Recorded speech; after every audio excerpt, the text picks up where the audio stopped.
Hojjettoonni Biiroolee Oromiyaa Finfinnee seektara adda addaa hojjetan rakkoolee garaagaraatiif saaxilamuu isaanii Oromiyaa miidiyaa neetworkitti himaniitii jiru.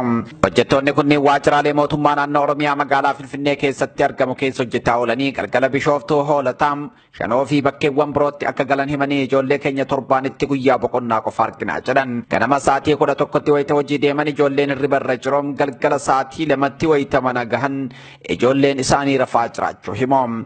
Bara 2012 keessa hojjettoota Biiroolee Oromiyaa hundumaa walitti qabuun Kondominiyeemii hojjettoota 15,000 oliif maqaa baasuun bakkaa fi filoora waliin nutti himamee turus hanga ammaa osoo nuuf hin kennamin hafee jedhan.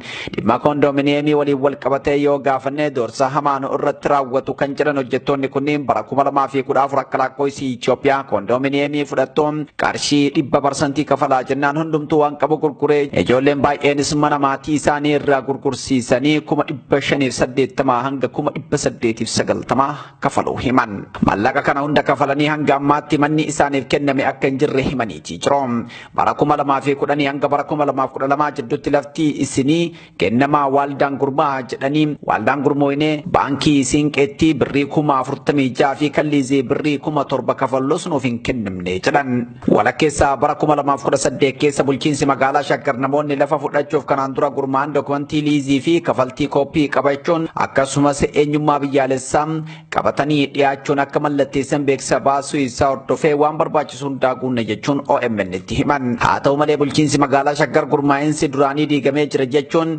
namni lafa fudhachuu barbaadu birrii 400 akka kafaluu isaan beeksisuu himaniitii jiru.